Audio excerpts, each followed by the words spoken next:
भक्त उपासक जब तक अपनी बुद्धि चलाता रहता है तब तक वो कुछ नहीं प्राप्त कर पाता। बहुत ध्यान देने योग्य बात है। सच्ची भक्ति का प्रादुर्भाव होता है मन, बुद्धि, अहंकार, चित्त, ये प्रभु गुरुदेव को समर्पण करने से। बुद्धि का समर्पण जो गुरुदेव ने कहा है वही निश्चय सत्य है, अपनी तरफ से उसमें कुछ बुद्धि नहीं लगानी। मन का समर्पण जो गुरुदेव ने दिया है, नाम मंत्र, उपास्य देव का रूप, उपास्य देव की लीला चरित्र, हमें वही मनन करना है, अपनी तरफ से कुछ नहीं। चित्त का समर्पण जो गुरुदेव ने हमें चिंतन प्रदान किया है, हम उन्हीं का चिंतन करेंगे। अहंकार का समर्पण जो आराध्य देव गुरुदेव ने प्रदान किए हैं, सिर्फ अनन्य होकर उन्हीं की दासता में हम रहेंगे।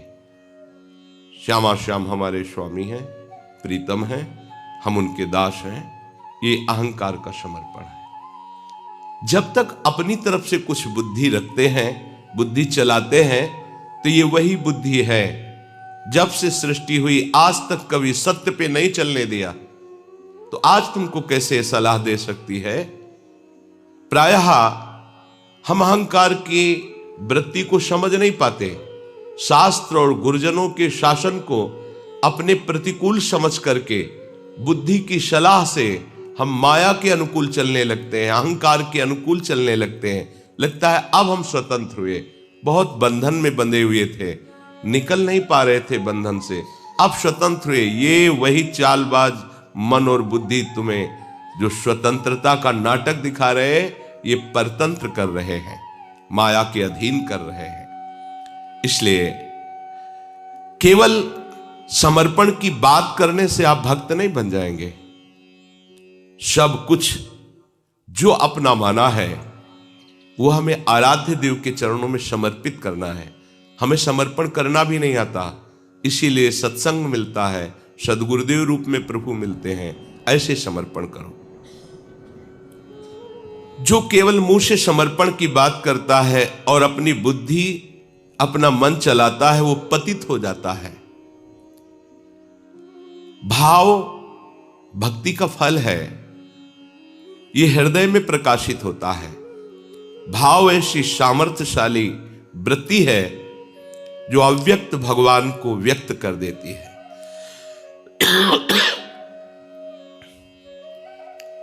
भाव बहुत बड़ी वस्तु है। भाववश्य भगवान। भाव से यदि पुकारा जाए तो अभी हृदय में प्रकाशित हो जाए। भाव एक अलौकिक है और वो भक्ति से प्रकट होता है, और भक्ति समर्पण से होती है, और समर्पण रसिक संतों के आदेशानुसार चलने पर हो जाता है। रे मन रसकन संग बिन रंचन उपजय प्रेम। जब तक रसिक महानुभावों की आज्ञा में हम नहीं चलते, तब तक हमारा मन, हमारी बुद्धि हमको अपने अधीन होकर चलाते हैं। और जब हम रसिक महापुरुषों की आज्ञा के अनुसार चलते हैं, तो मन और बुद्धि को प्रभु के अधीन होना पड़ता है। बस यहीं से भाव बनना प्रारंभ हो जाता है। तो उपासक को चाहिए कि अपने बुद्धि, मन, चित्त और अहंकार को महापुरुषों की आज्ञा में समर्पण कर दे, तो सीधे आराध्य देव के चरणों में वो समर्पित हो जाता है। जो गुरुजनों ने नियम दिया है, नियम पालन करना ही सबसे बड़ी तपस्या है। ये दिनचर्या, माता सबरी ने एक दिन भी निराशा नहीं पैदा की। गुरु ने कहा था प्रभु आएंगे, रोज वही दिनचर्या, रोज सोहनी लगाना, जल छिड़कना, पुष्पों के पावड़े डालना, फल आदि चयन करके प्रभु का इंतजार करना। रात हो गई, फिर प्रभु के चिंतन में विश्राम, फिर प्रातः वही करना। कितने वर्षों तक कभी नियमावली में त्रुटि नहीं पड़ी। तो जो गुरु प्रदत्त नियम है, सबरी मां को विश्वास था गुरुदेव के वचन झूठे नहीं होते। उन्होंने कहा है कि प्रभु आएंगे, तो आएंगे प्रभु। वर्ष, 2 वर्ष, 4 वर्ष, 10 वर्ष नहीं, बहुत लंबे समय तक उनको अविश्वास नहीं हुआ। गुरुदेव ने कहा है प्रभु आएंगे। गुरुदेव ने जो हमें नियम दिया है, या हमने गुरुदेव के लिए जो नियम धारण किया है, वो ऐसे फिसड्डी नियम नहीं होने चाहिए। वर्षा हुई तो हम गायब, सर्दी हुई तो गायब, अनुकूल समय है तो हम आकर के हाजिरी बजा रहे। नहीं, हमारी यही साधना है, जो नियम है उसमें हम, यदि हमारे में चैतन्यता है, चलने की सामर्थ्य है, तो हम उपस्थित होंगे निश्चित। जब हम चल ही नहीं सकते तो बात अलग की। तो नियम से ही प्रेम पैदा होता है। भजन में जब तक नियम नहीं होता तब तक भजन में आसक्ति नहीं होती। लोग प्रश्न करते रहते हैं कि हमारे भजन में मन नहीं लगता। आप नियम से भजन करें, दिनचर्या आपकी टाइम से होनी चाहिए। जिस टाइम जो दिनचर्या उसी में आप देखो, उसमें आसक्ति हो जाएगी, और आसक्ति हो जाना ही भागवतिक दिनचर्या में भाव का प्रादुर्भाव करना है। भाव जागृत हो जाते हैं,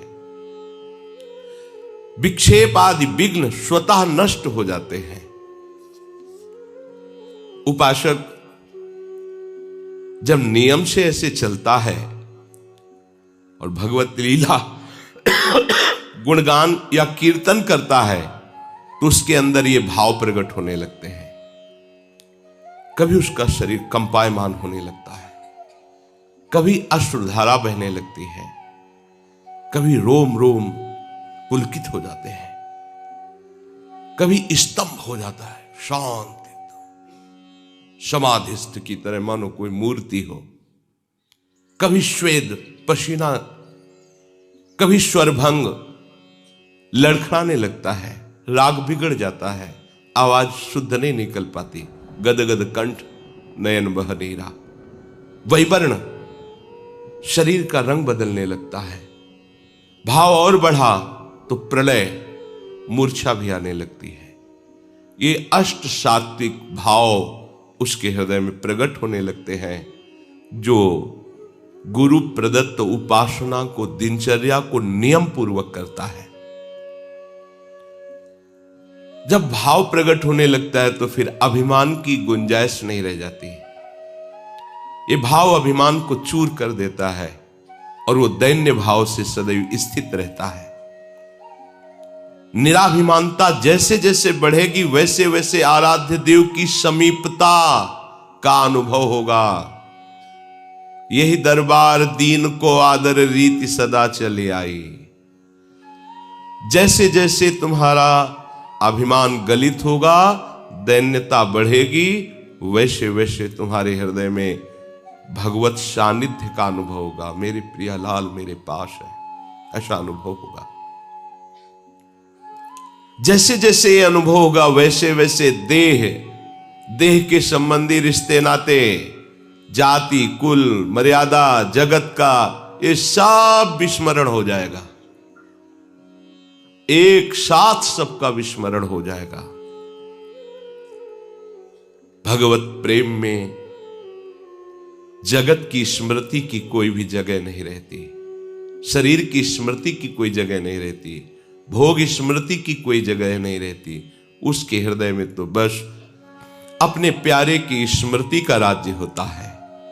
हृदय स्मृति से भरा हुआ है, अपने प्रीतम की याद में डूबा हुआ है। प्रभु और माया, ये दो पक्ष हैं। प्रभु में हमें यदि डूबना है तो संपूर्णतया माया का चिंतन त्यागना ही होगा, अनन्य चेताह बनना होगा, अनन्य चिंतन लाना होगा। अन्य चिंतन आने ही ना पावे। राग के कारण ही अन्य चिंतन हमारे हृदय में होता है। विषय तुम्हारे पास हो पर उसे भोगने की इच्छा ना हो, इसे वैराग्य कहते हैं।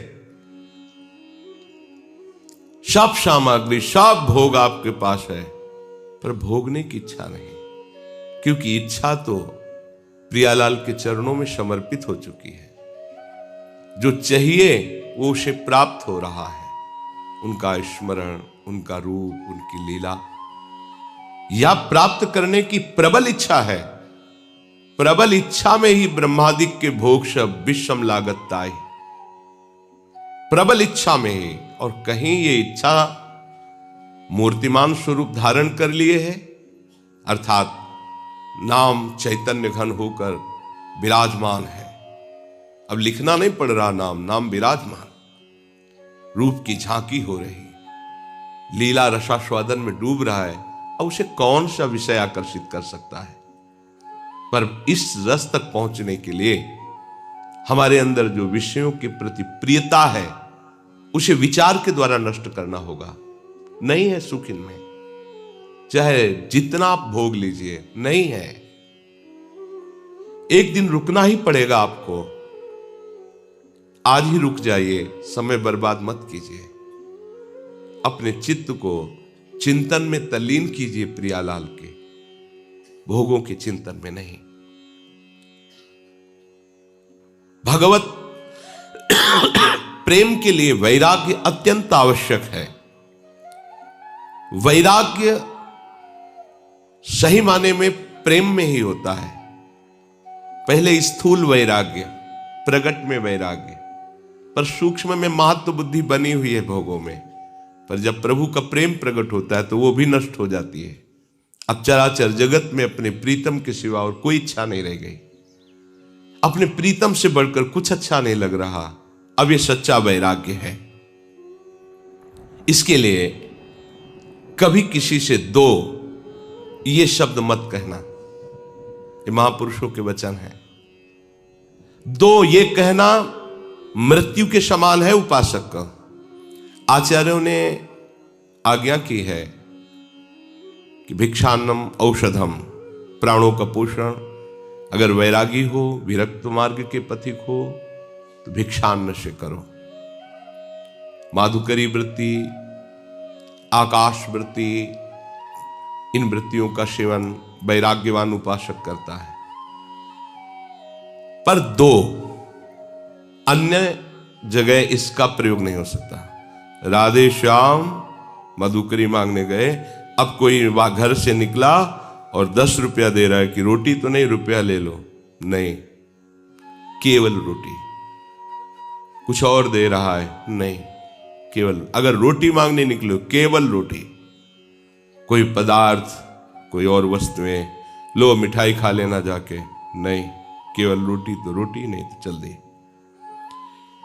किसी से जब ये कोई हाथ पसार कर कहता दो, तो इससे तो अच्छा है शरीर छूट जाए। ये महापुरुषों का अनुभव है।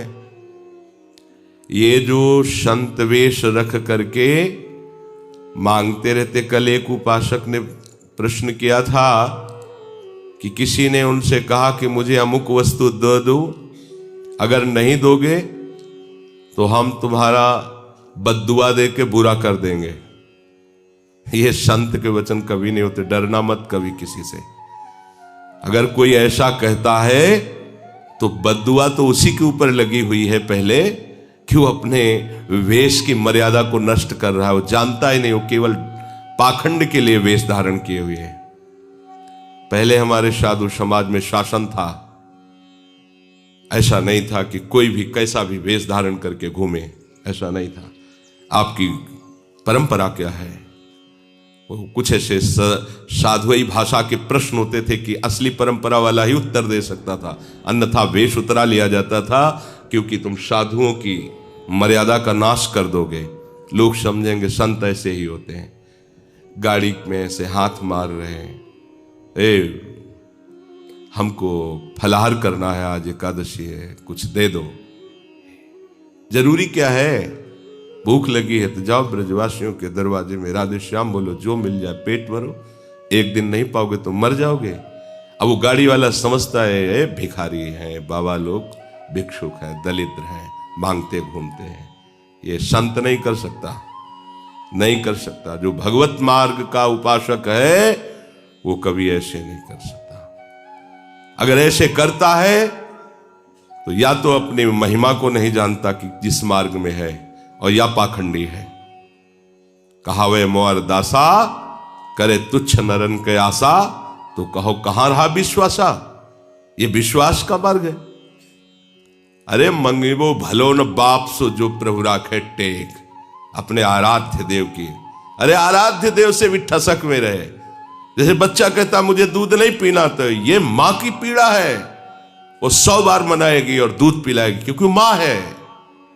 बच्चा मां को झिड़क दे, नहीं पीऊंगा दूध, वो फुसलाएगी, पी लो। मां को इसमें क्या सुख है? वो उसका बच्चा है, पिलाना उसका कर्तव्य है।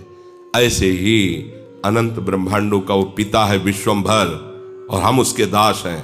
उससे भी बेपरवाह हैं तो अपने आप हाथ से आके पवा जाएगा। वो जितना भी माँ में वात्सल्य है अनंत ब्रह्मांडों में, माताओं में, वो हमारे प्रभु के एक अंश से है। ऐसा वात्सल्य समुद्र कैसे तुम उनके दास हो, कैसे तुमको आवश्यकता की वस्तु नहीं देगा?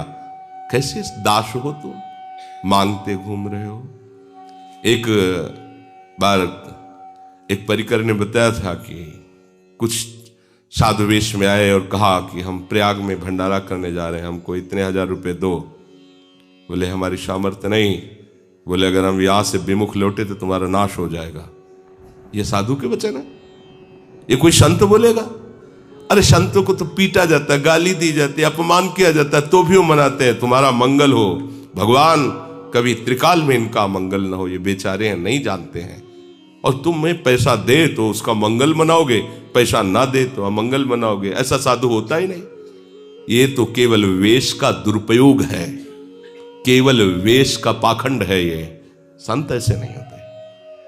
अगर कभी भी कहीं भी कोई भूखा प्यासा नजर आ रहा है तो आप अपना भोजन दे दीजिए, फिर आप देखिए आपको कैसा सुख मिलता है।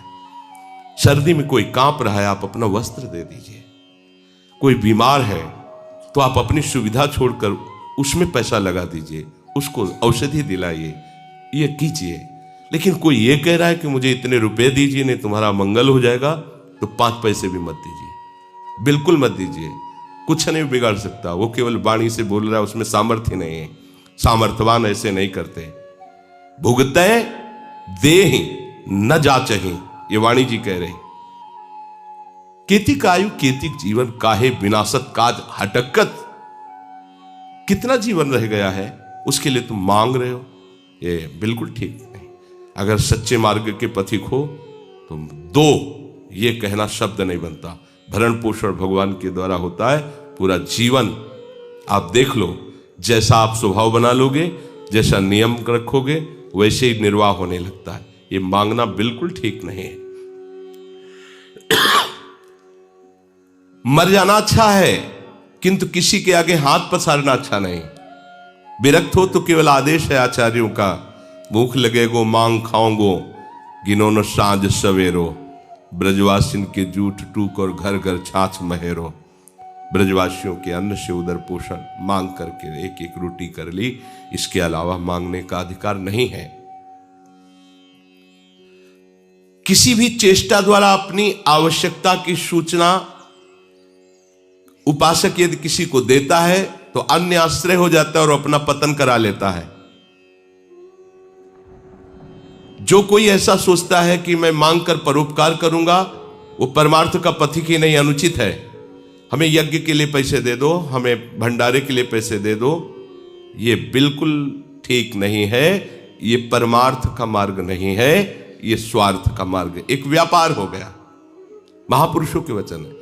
परोपकार के लिए मांगना भी अनुचित है। उपासक को भूख लगे तो रोटी मांग लेनी चाहिए, उससे गृहस्थी का भी मंगल होता है और उपासक का भी मंगल होता है। किंतु इसके अलावा 2 ये शब्द कहना, आपके 5 शक्तियां उसी समय चली जाती हैं। ह्री, श्री, धी, ज्ञान और वैराग्य। आपका तेज, आपका ऐश्वर्य, आपकी बुद्धि, आपका ज्ञान और वैराग्य, 5 नष्ट हो जाते हैं मांगने वाले से। मांगने के संकल्प से ही तुम्हारे अंदर मलिनता आ जाएगी। इसलिए भगवत मार्ग के उपासक को मांगना बड़ा भारी पाप है।